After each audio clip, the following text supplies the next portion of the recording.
Hey folks, in this vid, I'm gonna go over the number one coaching tool that I've learned in 2021 that has helped people gain clarity in their fat loss journey and attain fat loss results like never before. Now, having worked in this industry for over a decade and having literally helped thousands of people along the way, one thing that I've learned without a doubt is that people truly do not understand their goals.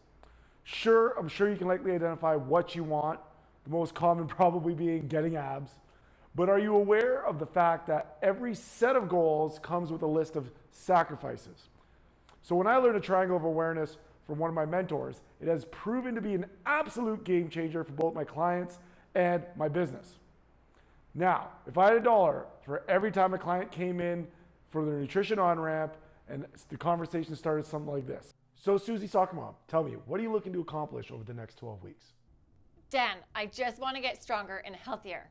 Okay, Susie, so you don't care about losing any body fat. You just want to focus on getting stronger and trying to live forever. Am I understanding you correctly? Oh no, Dan, I want to lose all the COVID pounds, all 20 pounds, so I can see my abs once again. If I'm understanding you correctly, I want you to take a look at this illustration that's going to really visually show the different goals in which we can attain. The good news is you can have all three of these goals, with aesthetics in the bottom corner representing us chasing those abs. But the bad news is we can only chase one at a time. So if it's getting stronger or living forever, we got to focus. If you want abs, we got to focus on that. So understanding that, please clarify, what is your current goal for the next 12 weeks? Well, if I can only choose one, then I choose abs. For the next 12 weeks, I determined to shred some body fat.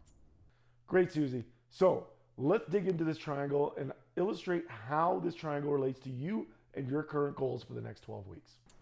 So if you look at the top corner of the triangle labeled performance, you'll note that it is a maximal distance away from the other corners, that being aesthetics and longevity.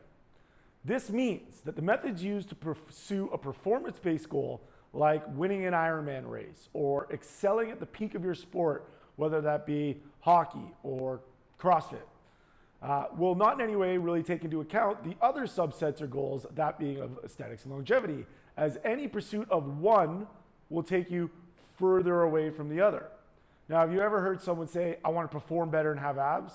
And be honest with yourself, you've likely made the statement, just like Susie Soccer Mom did earlier.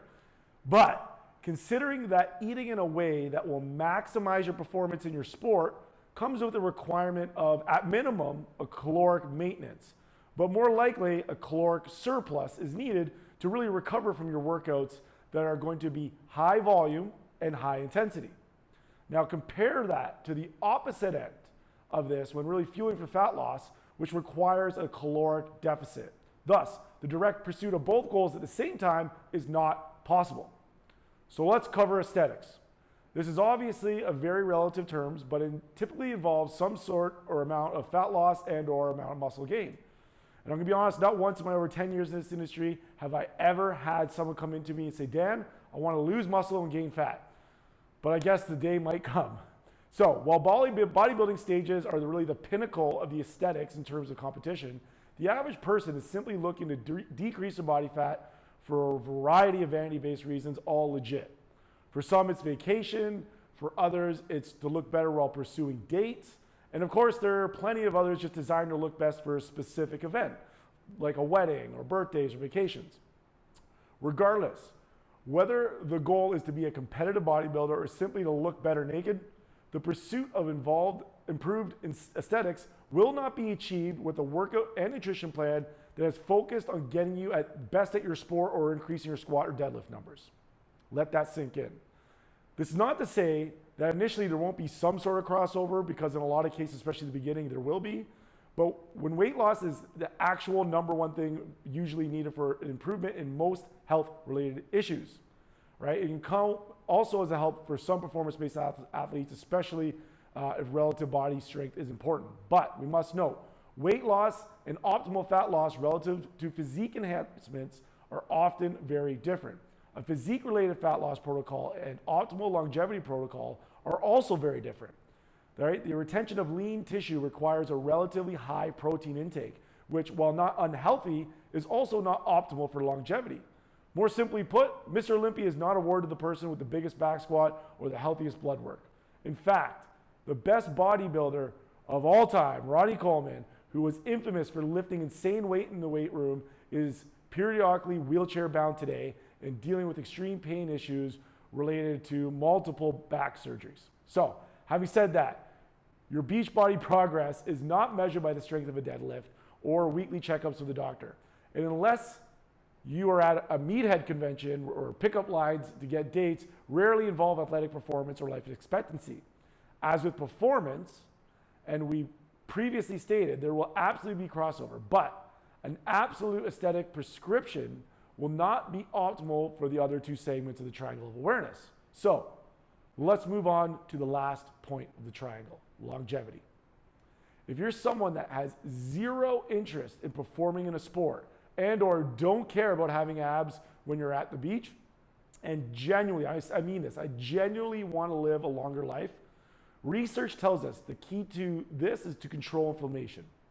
We are beginning to see the examination of things like telomere length in predicting longevity, but all of these measures come back to inflammatory markers. Physically, this happens with a reduction in stress and a complete recovery. Complete recovery. And in simple terms, this does not come from intense exercise, frequent exercise that we'll all do in the pursuit of performance-based goals. Longevity does not come from excessive caloric intake or a pursuit of muscle gain. And at most, it certainly does not come from inadequate sleep or living in a constant fight or flight state. Instead, those seeking to live forever will opt for low intensity cardiorespiratory and cardiovascular workouts and a very low stress lifestyle that does not include the pressure at work or inability to sleep 7 to 9 hours. Dietarily, we know that a minor caloric deficit and a balanced diet with a removal of processed foods and drinks are going to optimize longevity. While the aesthetic and performance-based protocols had a heavy emphasis on protein intake, the longevity-based protocol will not require as much due to a lack of high volume resistance training. So instead, those seeking longevity will opt for less protein and more high quality fats.